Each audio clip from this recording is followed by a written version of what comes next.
ज्ञानदेवांची ही सगळी कहाणी चालूच आहे. ज्ञानेश्वरी सांगणं चालूच आहे. रोज रोज एक वेगळं ज्ञान, रोज एक वेगळी माहिती ज्ञानदेवांच्याकडून कळते. गीतेमधला भक्तियोग, कर्मयोग हे सगळंच ते फार उत्तम पद्धतीनं सांगतात. मी पुन्हा सांगितलं की ज्ञानेश्वरी सांगता सांगता 2 भाग गेल्या. आपल्याला मुक्ताईची कथा सांगायची याची जाणीव मला आहे. सांगता सांगता 2 भाग गेले आणि तिसराही जाणार आहे, कारण अजून ते संपलेलं नाही आहे ना. असं असतं बघा, तो मोह असतो. त्या मोहातून बाहेर पडता येत नाही. बाहेर पडताच येत नाही. का बाहेर पडता येत नाही? त्याचं कारण आहे की एकदा त्या सुखात तुम्ही गेलात की बस याच्या पलीकडं दुसरं काही नाही असं वाटायला लागतं. असं म्हणतात की व्यासानी लिहिलेल्या महाभारतात अथवा भागवत कथेत राधा या पात्राचा उल्लेखच नाही. नाहीच. का नाही? मग काही जण सांगतात की राधा नव्हतीच. राधा नावाचं पात्रच अस्तित्वात नव्हतं. राधा नव्हतीच.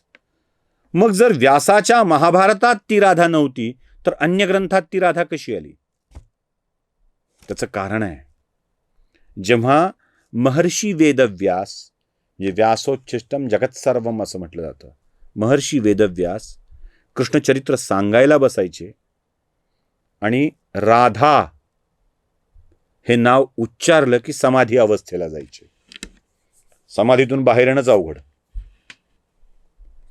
कारण राधा एक विलक्षण चरित्र आहे. ती भक्तीची परमोच्च अवस्था आहे. भक्तीची परमोच्च अवस्था आहे. कृष्ण कोण होता तिचा? सखा, मित्र, प्रियकर, पती. कोण? ही सगळी नातीनं तुमच्या आमच्यासाठी आहेत, तिच्यासाठी नाही. कृष्ण तिचा श्वास होता, तिचा ध्यास होता. वाटेल ते करायची तयारी असायची. त्या परमोच्च पातळीची भक्ती जी भल्या भल्या योगी यांना जमली नाही. म्हणजे उद्धव गीता तर अख्खी कशी आहे तुम्हाला माहित आहे. भल्या भल्यांना जमली नाही. त्या गोकुळवासी जनांचे उद्धवा शांतवन करजा हे गीत आपण ऐकतो. उद्धवाला जिने ज्ञान दिलं आणि सांगितलं की अरे जा, तुला नाही कळायचं ते काय. भगवान विष्णूच्या कृष्णाच्या कपाळाचा दाह कमी व्हावा म्हणून ज्यांनी आपली पायाखालची माती काढून दिली, पाप लागण्याचं भय असताना सुद्धा, ती परमोच्च भक्तीची अवस्था होती. म्हणून व्यासानं राधा नाव घेतलं की समाधी अवस्था प्राप्त व्हायची. त्यामुळे तिथे कुठे तुम्हाला राधा दिसत नाही, अजिबात दिसत नाही. जे तसं माऊलींच्या कथेमध्ये आहे. तुम्हाला जेव्हा ज्ञानेश्वरी या विषयावर तुम्ही बोलू लागता ना, तेव्हा काय बोलू काय नाही असं होतं. ज्ञानेश्वरी म्हणजे माझ्यासारख्या अज्ञानी माणसासाठी आंधळ्याने पाहिलेल्या हत्ती आहे. आपल्या हाताला जे लागलंय ना, हत्ती तसा असतो म्हणून सांगावं.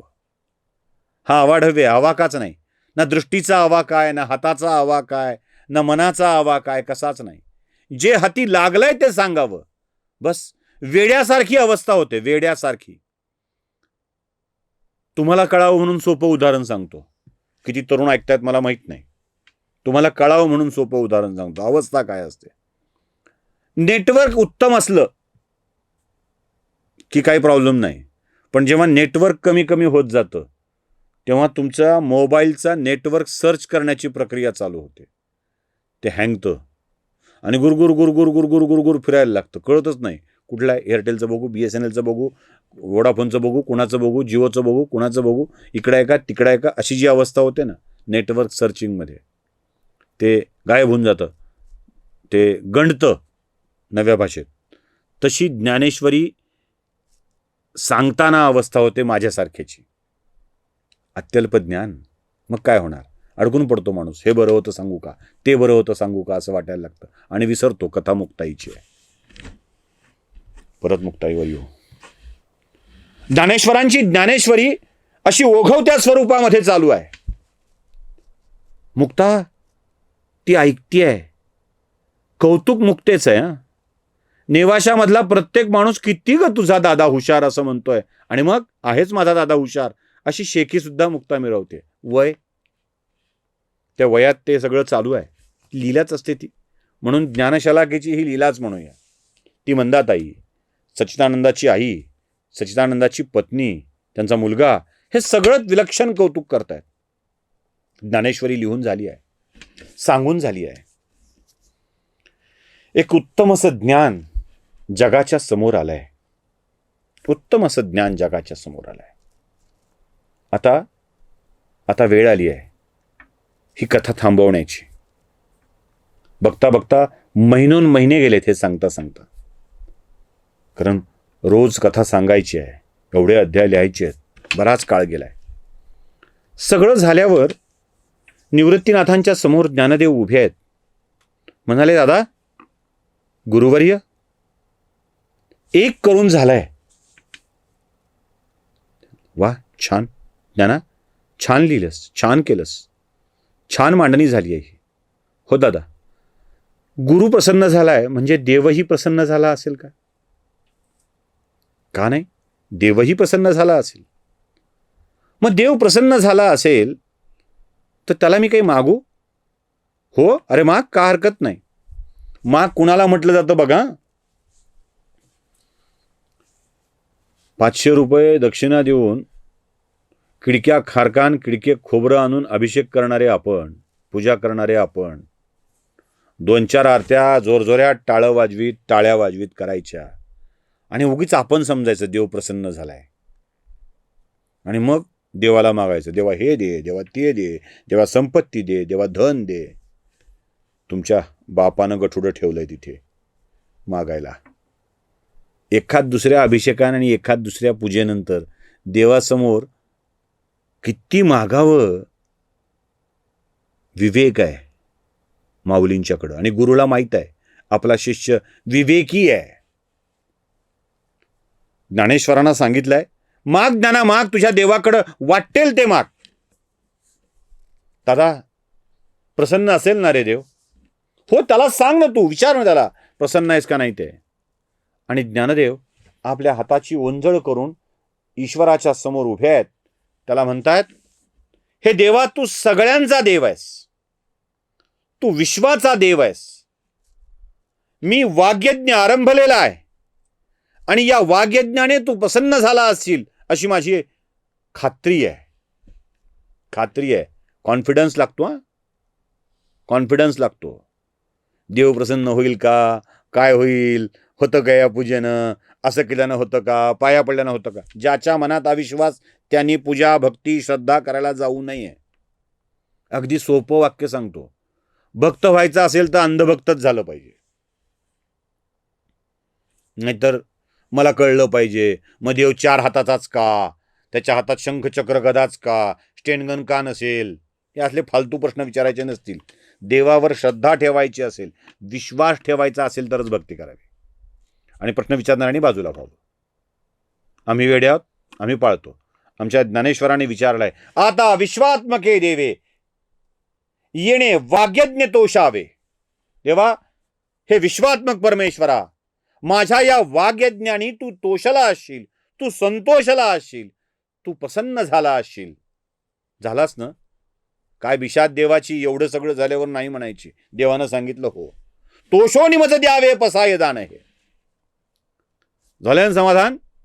मग आता मला पसाय दान दे, प्रसाद म्हणून दान दे. देवानं म्हटलं, माग, काय मागायचं ते माग. बघा, देव आपल्याला म्हणणार नाही माग काय मागायचं ते माग. कारण देवानं आपल्याला माग काय मागायचं ते माग म्हटल्याबरोबर माग असलेला कुबेर देवाला पटकन पकडेल. अरे नको म्हणजे हे पैसे मागताय. रेल्वे स्टेशनवरचा भिकारी, बस स्टँडवरचा भिकारी आणि देवळातला भिकारी आणि आपण यात काहीच फरक राहत नाही बरं का. देवा धन दे, धान्य दे, प्राप्त लक्ष्मी स्थिर राहू दे, सकुटुंबानाम सपरिवारानाम क्षेम आयु आरोग्य. त्या कुबेराचं काय होईल? कुबेर थांबला असता माग, नको नको नको देवा म्हणला असता आपल्यासाठी. ज्ञानेश्वरांना तसं नाही झालं. अविवेकाची काजळी दूर झालेली आहे, विवेकाचा प्रकाश पडतोय आणि मग माऊली मागायला सुरुवात करतात. जे मागतात ना, मी माऊली हा शब्द उच्चारलाय, ज्ञानदेव, ज्ञानदादा असं आत्तापर्यंत म्हणत होतो, आता मी माऊली म्हणतोय. माऊली का म्हणतोय? पुढच्याच ओळीत तुम्हाला कळेल मी त्यांना माऊली का म्हणालो, जग माऊली का म्हणतं, आपण ज्ञानेश्वरांना माऊली का म्हणतो, हे पुढच्याच ओळीत कळतं. आता विश्वात्मके देवे येणे वाग्यज्ञ तोषावे, तोषोनी मज द्यावे पसाय दान. हे देवानं माग मागितली म्हटल्याबरोबर पसायदानाची पहिली ओळ आत्ता सुरू होते. जे खळांची व्यंकटी सांडो, तया सत्कर्मी रती वाढो, भूता परस्परे जडो, मैत्र जीवांचे. इथे कळतं माऊली का ते. कधी आई बघितली आहे? बघितली आहे का विचारतोय मी. रोज घरी बघतो आपली आई. आई अशी बघणं आणि तशी बघणं यात फरक आहे. हे असं कळतं, ही भाषा. तसं फिरायला जायचंय म्हटलेली भाषा लगेच कळते. आई अशी बघणं आणि आई तशी बघणं यात फरक असतो. एका आईला 2-3 लेकरं असावीत. त्यातला जो सक्षम आहे, सशक्त आहे, त्याच्याविषयी आईला फार काळजी नसते, फार काळजी नसते. पण जे अशक्त आहे, ज्याच्याकडे काहीच नाही, अशाच्या विषयी मात्र विलक्षण काळजी आईला असते. आज जरा लांबवतोय, कारण ज्ञानेश्वरी आपल्याला थांबवायची आहे म्हणून आज पुढे जायचं आहे. त्याच्याविषयी जास्त काळजी आईला असते.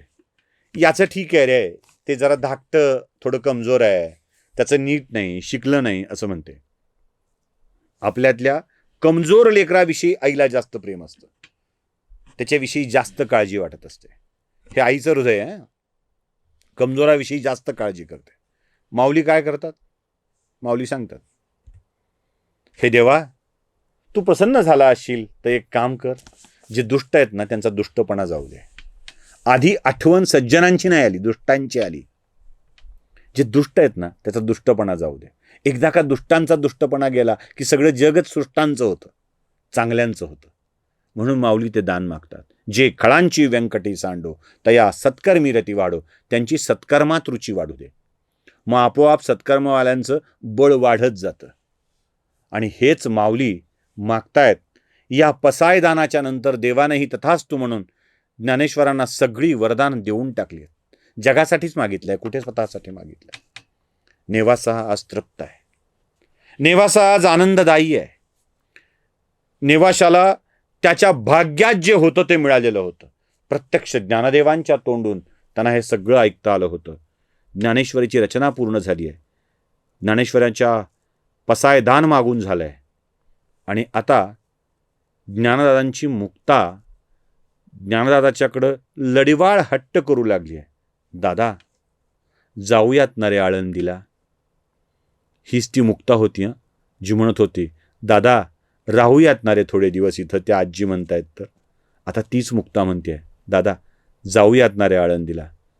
आणि मग निवृत्तीनाथांनीही ज्ञानदाला आदेश केलाय, ज्ञाना उठ, आता आपल्याला आळंदीत जायचं आहे. आणि त्यानंतर तब्बल 4 वर्षानंतर आळंदी, पैठण, नेवासा हा 4 वर्षानंतरचा प्रवास परत एकदा आळंदीकडं सुरू झालाय.